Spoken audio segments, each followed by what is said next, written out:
Buenas, amo curiosos, y bienvenidos un día más a un nuevo vídeo del canal. Os agradezco a todos que forméis parte de esta aventura y de construir nuestro conocimiento, el vuestro y el mío.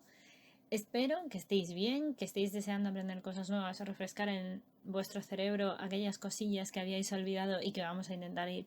aprendiendo y o refrescando, insisto, en estos vídeos y en este vídeo de hoy, sin ir más lejos. Y ya sabéis, por aquí os dejo las redes sociales donde encontrarme y siempre podéis leer cosillas que pongo y demás cosas. También tenéis el correo. Bueno, me podéis localizar de mil formas, estoy disponible para vosotros. Y dicho todo esto, comenzamos con el tema de hoy. La alcaptonuria quizás os suene porque es una enfermedad autosómica recesiva cuyo gen está localizado en el cromosoma 3 y se origina por un bloqueo de la descomposición del ácido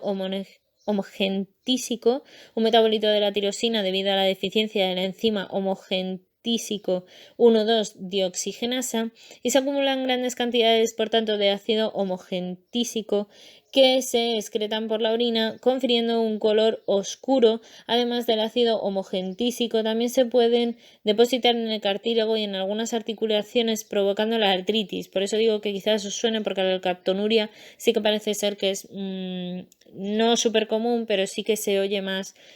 asociado pues con problemas de artritis o de algunas personas mayores. El albinismo oculocutáneo también es un proceso de trastorno autosómico recesivo debido al déficit de una enzima tirosinasa que se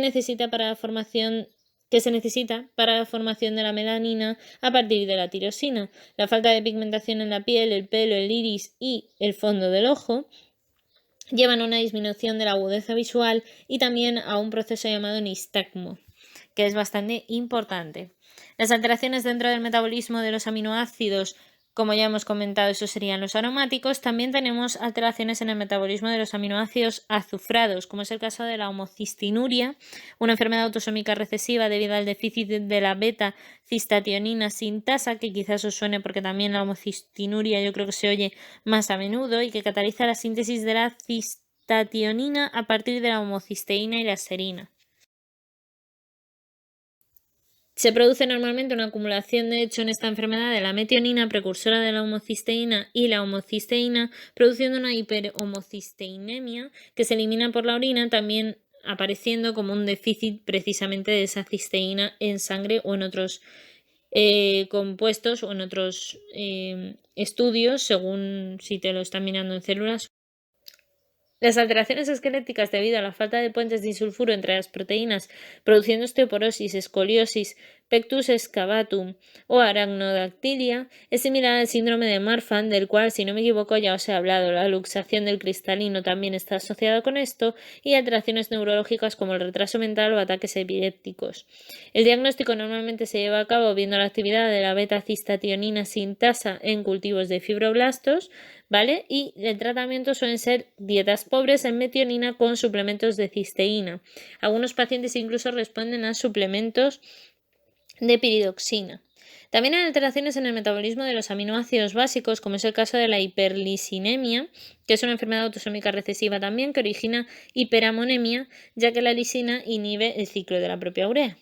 Las alteraciones también en el metabolismo de los aminoácidos ramificados son importantes. Entre ellas son enfermedades en las que se produce un déficit de las enzimas que catabolizan a los aminoácidos ramificados, que serían en este caso, yo os recuerdo, la leucina, la valina y la isoleucina, y se produce acumulación de ácidos originando acidurias o acidemias orgánicas, y suelen cursar con hiperamonemia por inhibición de la carbamil fosfato sintetasa 1, que ya comentamos que era muy importante, y el catabolismo de estos tres aminoácidos origina el 3-alfa-cetoácido, que son descarboxilados por el mismo complejo enzimático, en ese complejo del alfa-cetoácido de cadena ramificada deshidrogenasa. Entre ellos destacar la enfermedad de jarabe de arce en la orina. Es una enfermedad autosómica recesiva en la que se produce una deficiencia del complejo del alfa-cetoácido de cadena ramificada deshidrogenasa, y esto causa la acumulación de leucina, isoleucina y valina y de sus cetoácidos ramificados que se eliminan por la orina. Así, la orina con olor a jarabe de arce es una cosa bastante característica de esta enfermedad. También se denomina leucinosis porque el aminoácido que más se acumula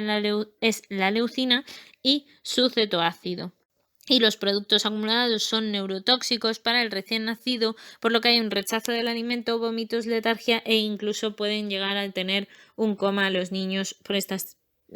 tipo de enfermedades. La acidemia metilmalónica es una enfermedad autosómica recesiva que se debe al déficit de la metilmalonilcoenzima A mutasa que catalizaba el paso de la metilmalonilcoenzima A a succinilcoenzima A y es dependiente de la vitamina B12. El metionilmalonilcoenzima A es un producto común de la degradación de la isoleucina, de la valina, de la metionina y de la treonina, por lo que los síntomas suelen ser severos en pacientes sin restricción de la dieta proteica y producen retraso del desarrollo, hipotonía muscular y pueden llegar al coma.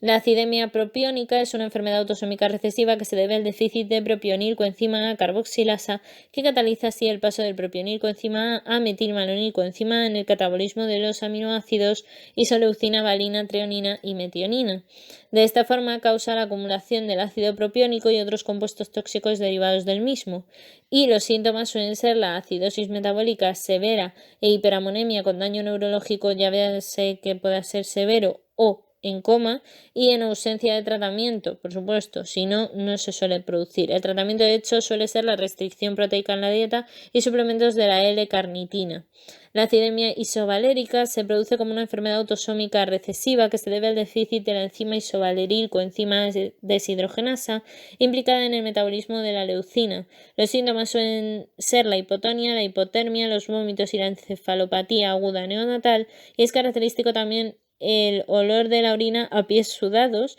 debido a la acumulación de ese ácido isovalérico.